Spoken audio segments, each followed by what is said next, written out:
name is Jeremy Jones. Today we'll be talking about a very important issue, and that is the topic of families. So we have a guest with us today. We're doing something a little different. Me and Pastor Clark are going to be talking to Shereen McFarlane, soon to be Dr. Shereen McFarlane. She is a marriage and family therapist, so we're just going to get her perspective on what she thinks the family issues of today are. So please check out this next segment.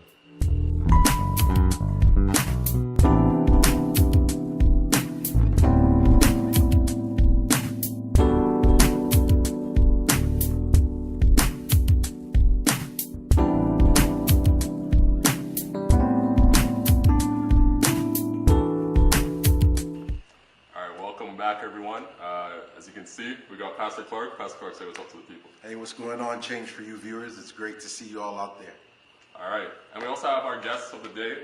We told you your name was Shereen McFarlane. Thank you very much for joining us, Shereen. Thank you for having me. Soon to be Dr. Shereen McFarlane. That's right. So when are you going to be finished again, or hope to be finished? Well, the plan is to finish next year, June 2013. Okay, cool. So we're just going to continue to pray for her. Yes. Everyone out there, pray for her so that she can finish her doctorate degree. Thank you. All right, so I guess we're just going to jump right into it. What do you do exactly? Like, what is your marriage and family therapist, but what does that entail? Okay, well, I went to school and did a master's, a 2-year program, and basically I counsel families, all types of families, individuals, couples, and it could be in any mental health concern or just relational issues that occur with individuals, families, couples. And so I have the opportunity to impact their life by talking with them and helping them try to make a difference. Wow.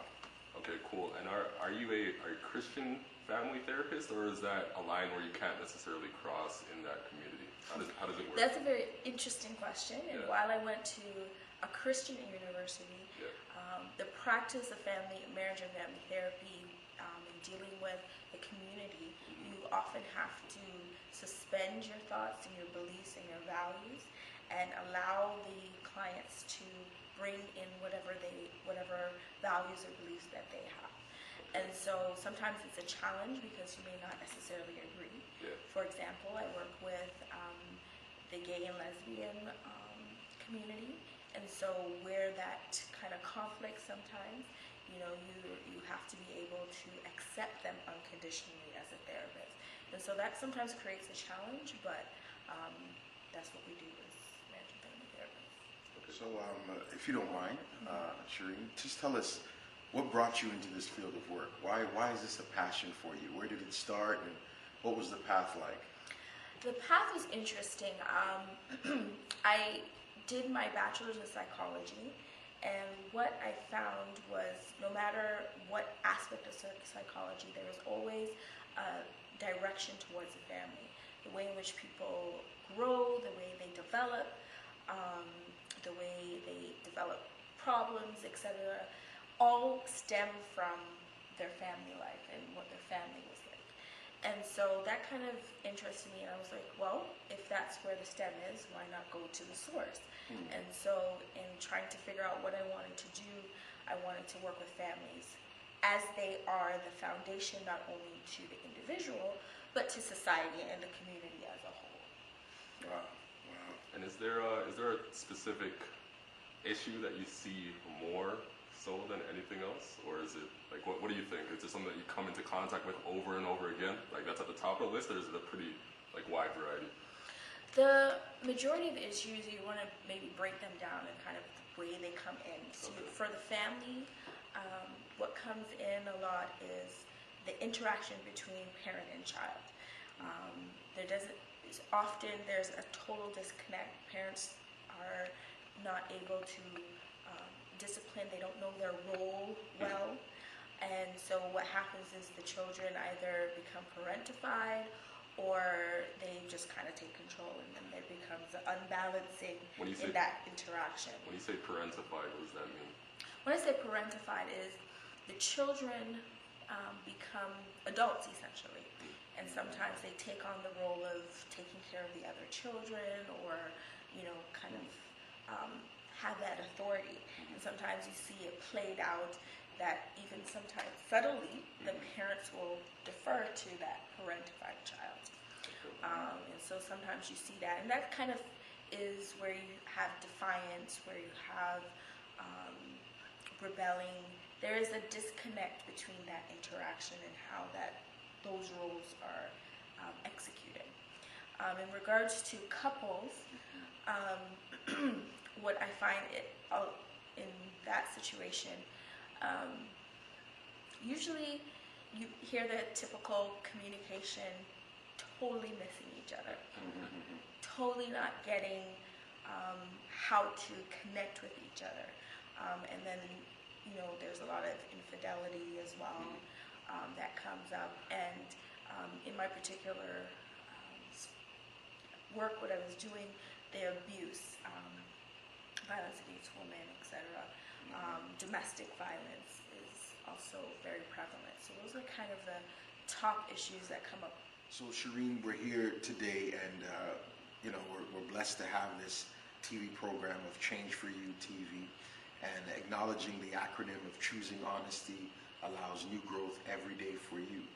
And so when you think about the families, in 2012, do you see a need for the families to acknowledge the idea of seeing a therapy, or seeing a therapist, or visiting a therapist? Is there a need for that right now? Absolutely.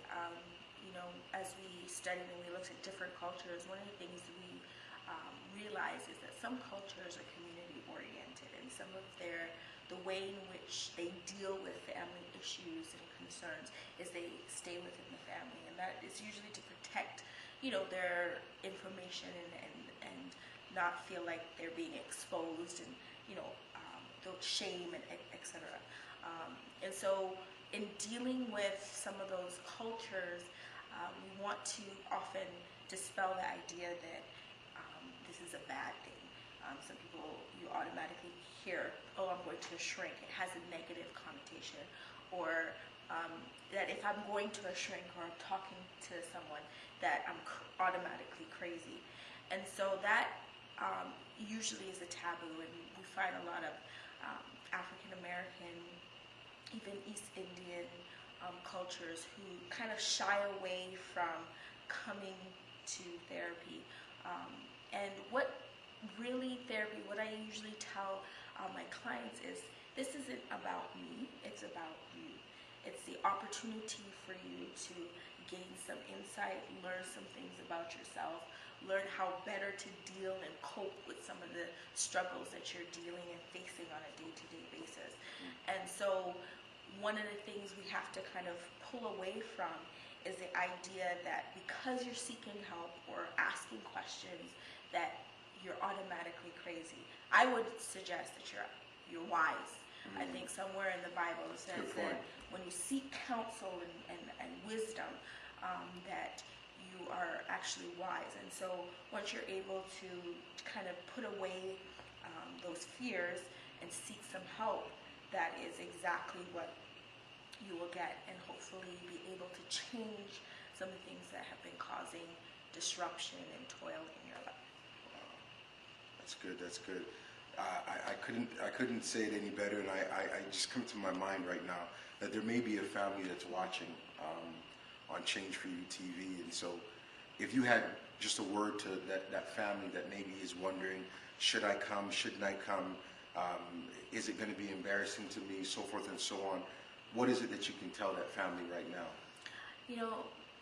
Family, there is nothing wrong with admitting where you are and asking for help. When I think about Christ and I think about what he stands for, he's asking us to come to him. And in a sense, this is kind of what therapy is like. Come, let us talk, let us figure out how we could make your life better, how we could change the fear, how can we get coping strategies for the stress, how can we improve that relationship between either your children or your spouse. This is an opportunity for you to move from despair to hope. And so once you're willing to do that, that's what you'll meet when you come to the therapy room. Wow, that was good. Definitely. All right, so we'll actually be having a little brief sermonette from soon-to-be doctor. Actually, we're going to speak it into existence, Dr. Shereen That's McFarlane. right, I like that, Jeremy. We're going to be having a little sermonette from her, so get ready for that, guys.